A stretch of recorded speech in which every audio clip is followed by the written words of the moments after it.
और वो धर्म जो प्राणी अपने जीवन में धारण कर लेता है, जिसके कारण वह संसार के दुखों से निकल करके उत्तम स्वर्ग मोक्ष सुख को प्राप्त हो कराता है, उसका नाम है धर्म। और ऐसा धर्म हमें अपने जीवन में मिल गया, सबके जीवन में मिल गया। अब उस धर्म को हम किस प्रकार से अपने जीवन में सुरक्षित रख सके, ये हमें अपने पुरुषार्थ करने की आवश्यकता है। इसलिए हमारे आचार्य भगवंतों ने कहा, यदि तुम्हें अपने जीवन में दोबारा जैन धर्म मिले, इसलिए सबसे पहले अपने जीवन में धर्म पुरुषार्थ करना। इसलिए हमारे तीर्थंकर प्रभुओं ने सबसे पहले धर्म पुरुषार्थ का उपदेश दिया कि भैया सबसे पहले धर्म पुरुषार्थ करना। लेकिन वर्तमान के लोगों ने धर्म पुरुषार्थ को गौण कर दिया और अर्थ और काम को प्रधानता दे दी, जिसके कारण सारी व्यवस्थाएं भंग हो गई, जिसके कारण सारे दुख आज प्राणियों के जीवन में आ रहे हैं, क्योंकि धर्म को गौण कर दिया, धर्म के लिए व्यक्ति ने प्रमाद कर लिया। और जहां प्रमाद हो जाता है वहां पर धर्म नहीं मिलता है, जहां पर आलस हो जाती है, जहां पर इंसान देर रात तक सोया रहता है, देर समय तक सोया रहता है, उसे धर्म पुरुषार्थ का समय उसके जीवन में से निकल जाता है। जरा सा भी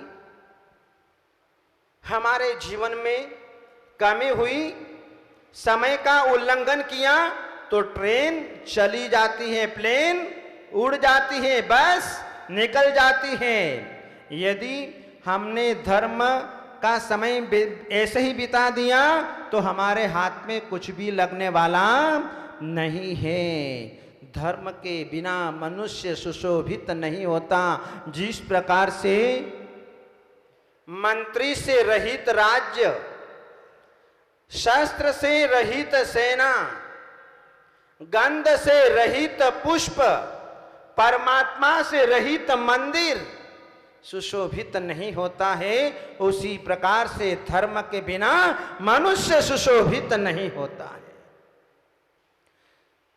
धर्म दूसरों के भरोसे नहीं होता। आजकल लोगों ने अपने मन में थिंकिंग बना ली, सारा धर्म का ठेका श्रीमतियों को सौंप दिया है। सारा धर्म का ठेका, चाहे दान करना हो तो महिलाओं को भेजो, मंदिर में पूजा करनी है तो महिलाओं को भेजो, पुरुष तो कम दिखाई देंगे। लेकिन हमने तो ये मान लिया कि जो है हम तो अपनी पत्नी की टांग पकड़ लेंगे, तुम धर्म करो, तुम जब मोक्ष जाओगे तो तुम्हारा पैर पकड़ लेंगे और हम भी तुम्हारे साथ साथ में मोक्ष चले जाएंगे। ध्यान रखना, मोक्ष इतना सस्ता नहीं है कि तुम पत्नी की टांग पकड़ लो और मोक्ष चले जाओगे, गाय की पूंछ पकड़ लो और मोक्ष चले जाओगे। 3 काल में भी संभव नहीं है। जो खाएगा उसका पेट भरेगा। इसलिए जो है धर्म दूसरों के भरोसे नहीं हुआ करता है। ये धर्म जो है पब्लिक प्रॉपर्टी नहीं है, ये धर्म जो है प्राइवेट प्रॉपर्टी है। धर्म स्वयं के हाथों से किया जाता है, दूसरों के हाथों से नहीं कराया जाता है। यदि हम दूसरों के हाथों से कराएंगे तो धर्म का फल तो मिल जाएगा, लेकिन उस का भोग अपने जीवन में नहीं कर पाएंगे। आज हम देखते हैं कि दूसरों से हम दान तो दिलवा देते हैं, अपने हाथों से दान नहीं दे पाते। उसका फल तो मिल जाता है लेकिन उसका भोग नहीं कर पाते।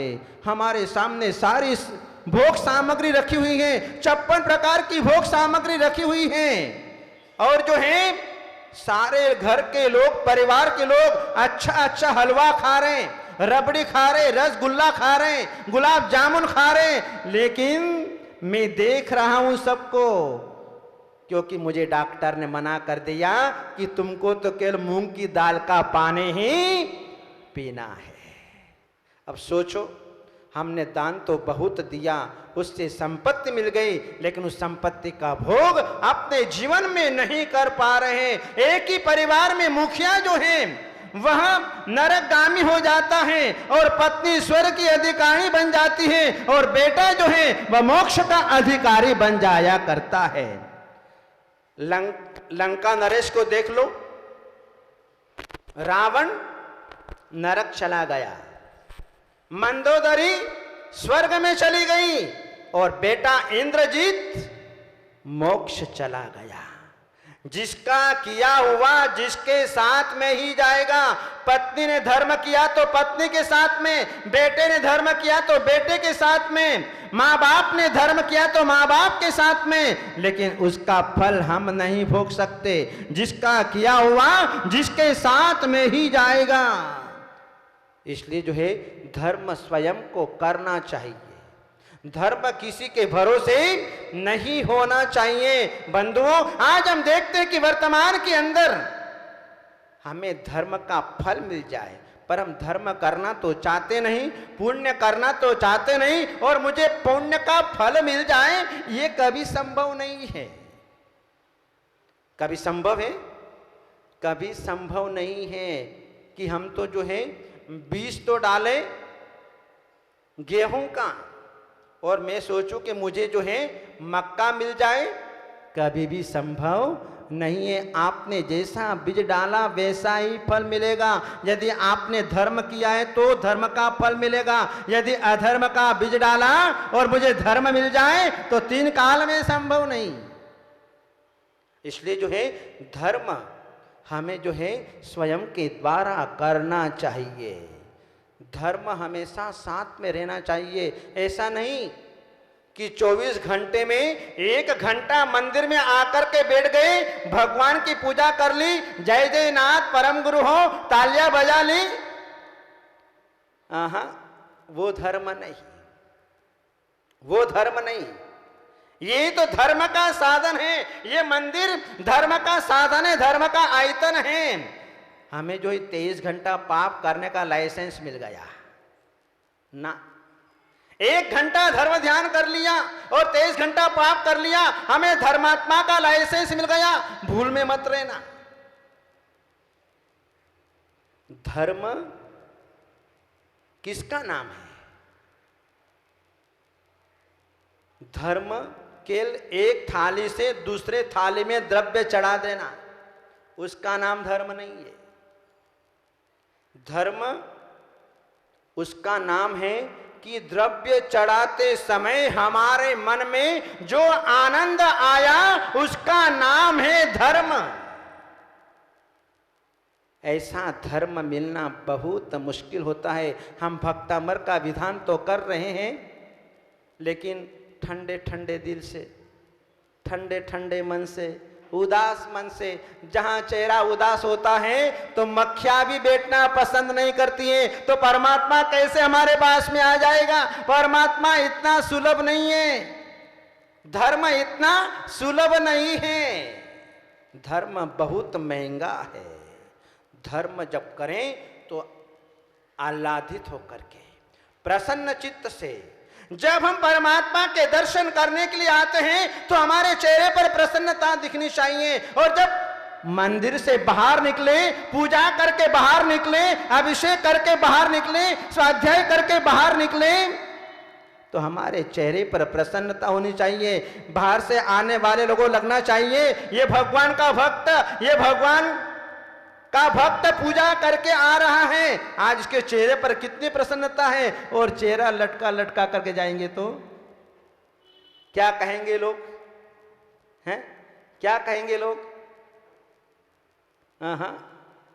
ये भगवान की पूजा कर रहा है, केवल मात्र पूजा करके आया है, लेकिन चेहरे पर उदासी छाई हुई है। इसलिए भगवान का पाठ करते समय चेहरा प्रसन्न, दर्शन करते समय, दान देते समय हमारा चेहरा प्रसन्न होना चाहिए। और चेहरे प्रसन्न को देख करके सभी लोग आपके पास आ जाएंगे, नहीं तो दुनिया पहले से ही दूर हो जाएगी। अरे इसके चेहरा तो उदास है, चलो यहां से रास्ता काट लो।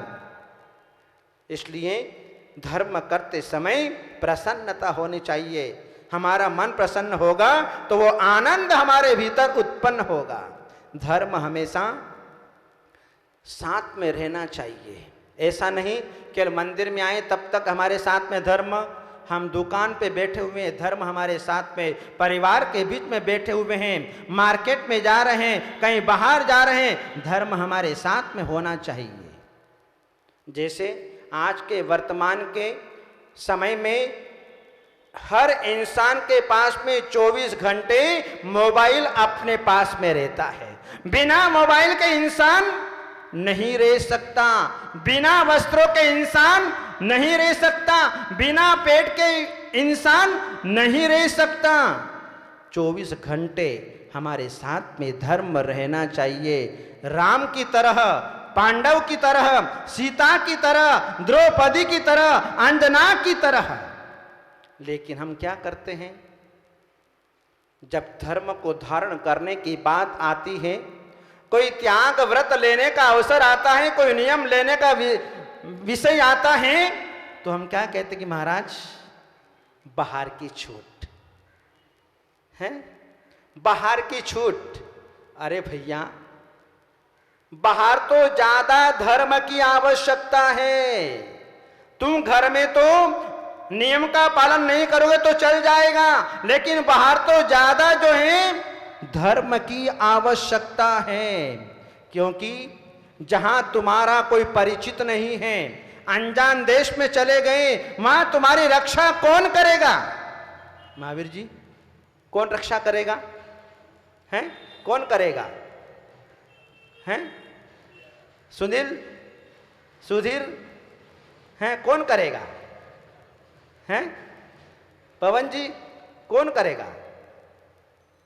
धर्म होगा तब तो करेगा। धर्म है ही नहीं, हमने धर्म को रखा ही नहीं अपने साथ में, तो धर्म हमारी रक्षा कैसे करेगा? नहीं करेगा। मर्यादा पुरुषोत्तम राम को जब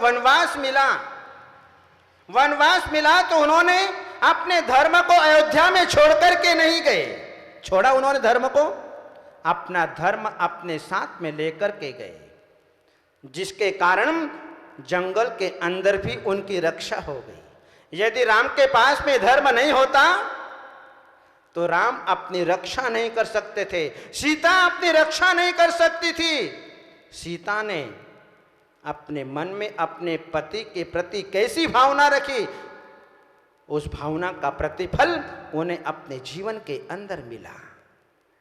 जहां सीता जब जंगल में छुड़ाई गई तो सीता ने एक ही बात कही सेनापति से, जाकर के अपने राजा राम से कह देना, मेरे स्वामी से कह देना, तुमने जो है लोगों के कहने में आकर के सीता को जंगल में छोड़ दिया, कोई बात नहीं, लेकिन लोगों के कहने में आकर के अपने धर्म को मत छोड़ बैठना। यदि धर्म को छोड़ दोगे तो तुम्हारे जीवन में दुख आने में देर नहीं लगेगी। आज वर्तमान में जितने दुख आ रहे, जितने कष्ट, जितनी आपत्ति विपत्तियां आ रही हैं, वो क्यों आ रही? ये धर्म नहीं होने के कारण। धर्म को हम भूलते चले जा रहे हैं। आज की युवा पीढ़ी से हम क्या कल्पना कर सकते हैं कि आने वाले पीढ़ी हमारे धर्म की रक्षा करेगी? आज जो है शादी होते ही तलाक देने की नौबत आ जाती है। क्यों आ जाती है? जहां पति पत्नी के मन में अधर्म प्रवेश कर जाता है, जहां पति पत्नी एक दूसरे के प्रति समर्पण का भाव नहीं दे पाते हैं, जहां पति पत्नी के मन में धर्म नहीं होता है, जिसके कारण कोर्ट में जाकर के खड़े हो जाते हैं और कोर्ट में जाकर के जो है कैसे कैसे अभद्र शब्द का प्रयोग करते हुए दिखाई देते हैं। जरा से भी लाज शर्म नहीं आती है। ये मन में धर्म नहीं होने के कारण तलाक देने की नौबत आ जाया करती है। एक पति पत्नी थे, पति पत्नी जो हैं शादी के 6 महीने हुए और 6 महीने में जो है रोज प्रतिदिन, एक भी दिन ऐसा नहीं गया कि सवेरे उड़ते जो है कसाई नहीं करते। रोज डेली तेरी मेरी जो है निरंतर चला करती। उससे दोनों तंग आ गए। पहले तो जो है घर के अंदर बोला जाता था, लेकिन धीरे धीरे रोड पर आ गए। रोड पर आ गए, स्थिति खराब हो गई। तो अड़ोस पड़ोस के लोगों ने कहा कि भैया तुम झगड़ते क्यों हो, अपने घर में बैठ करके फैसला कर लो, तुम लोगों को अपनी बात क्यों दिखाते हो। और वो पति पत्नी जो है एक दूसरे को तलाक देने के लिए तैयार हो जाते हैं। पति वकील के पास में गया और वकील से जाकर के कहा कि आप जो है मेरी पत्नी के साथ में मेरा संबंध विच्छेद करा दीजिए। वकील साहब ने कहा ठीक है, मैं अभी कराता हूं। उसने पूछा कि फीस कितनी लोगे। तो वकील साहब ने कहा कि मैं 50,000 रुपये फीस लेऊंगा। तो उस व्यक्ति ने कहा जब मेरी शादी हुई थी तब तो पंडित ने 500 रुपये लिए थे और आज जो है संबंध विच्छेद कर रहे हैं तो 50,000 रुपये लिए जा रहे हैं। तो वकील ने कहा सस्ता रोवे बार बार और महंगा रोवे एक बार। मैं अब जो है तुम्हारे जीवन के अंदर ऐसा विच्छेद कराऊंगा कि तुम अपने जीवन में कभी आपस में मिल भी नहीं पाओगे।